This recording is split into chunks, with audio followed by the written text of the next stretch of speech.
Francis Harry Compton Crick, June 8, 1916 – July 28, 2004, was an English molecular biologist, biophysicist, and neuroscientist who was most noted for being a co-discoverer of the structure of the DNA molecule in 1953 alongside James D. Watson.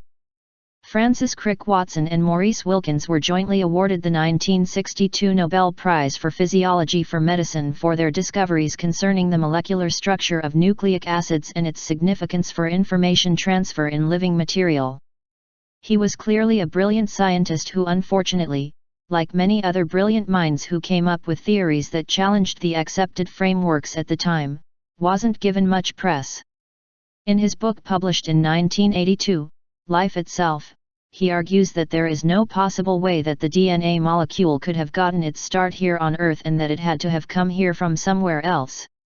Within the mainstream scientific community, the generally accepted theory is that we are the result of a bunch of molecules that accidentally bumping into each other creating life.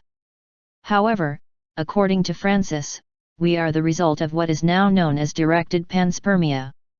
Crick and a British chemist, Leslie Orgel, published their paper on it in July of 1973.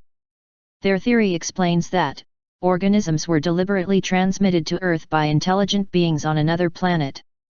We conclude that it is possible that life reached the Earth in this way, but that the scientific evidence is inadequate at the present time to say anything about the probability. We draw attention to the kinds of evidence that might throw additional light on the topic.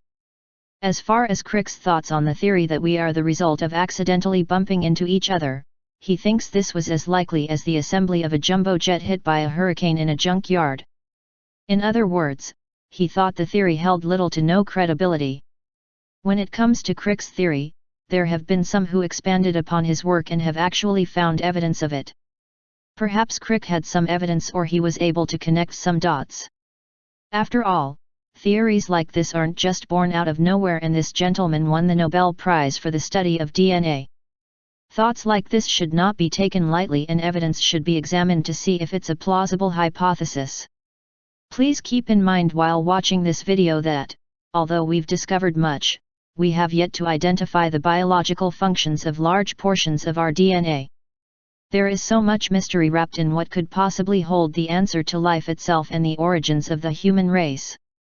A few years ago, Chandra Wickramasinghe, the director of the Buckingham Centre for Astrobiology at the University of Buckingham in the UK, published a paper regarding their supposed findings of the first ever evidence of extraterrestrial life found in a celestial body. At the time, Wickramasinghe pointed out to Huffington Post how, in 1962, Hoyle and I pioneered the theory of carbon grains in space to replace the old ice grain theory. This was vehemently resisted by the astronomical community at the outset, but with the dawn of infrared spectroscopy, the ice grain theory gave way to the carbon dust theory. Over a few years, after a great deal of model fitting, we came to the conclusion that material similar to biomaterial fitted all the available data in astronomy. We considered the possibility that microbiology had a universal character, and no observations in astronomy or new information from biology has provided contrary evidence. If only ideas that are considered orthodox are given support through award of grants or publication opportunities, it is certain that the progress of science will be stifled as it was throughout the Middle Age. English astronomer Sir Fred Hoyle and Wickramasinghe are considered co-developers of the panspermia theory. In another paper that Wickramasinghe co-authored in 2012 titled Non-Terrestrial Origin of Life, A Transformative Research Paradigm Shift, he points out that, for nearly 5 decades, evidence in favor of a non-terrestrial origin of life and panspermia has accumulated which has not been properly assessed. A point has now been reached that demands the serious attention of biologists to a possibly transformative paradigm shift of the question of the origin of life, with profound implications across many disciplines. Source: It's interesting to think about, isn't it? We are indeed, as author Graham Hancock noted, like species with amnesia. We still don't completely know where we came from and how we got here. What about the fact that we are probably not alone and that we are probably being visited?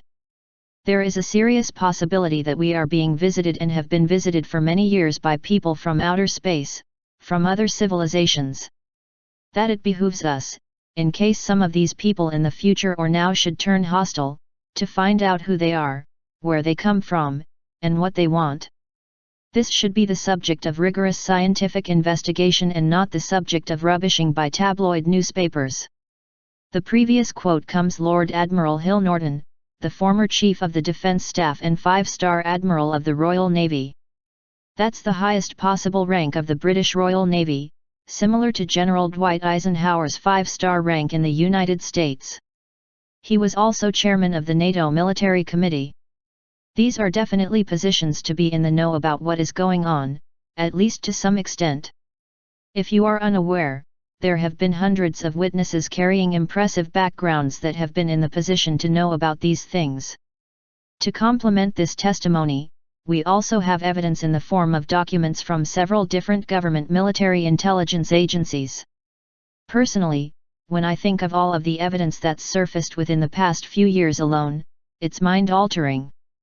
If you're interested, you will have to do your own research. If you don't, next time somebody brings up the subject, it's good to keep an open mind and at least acknowledge that yes, this is actually a strong possibility.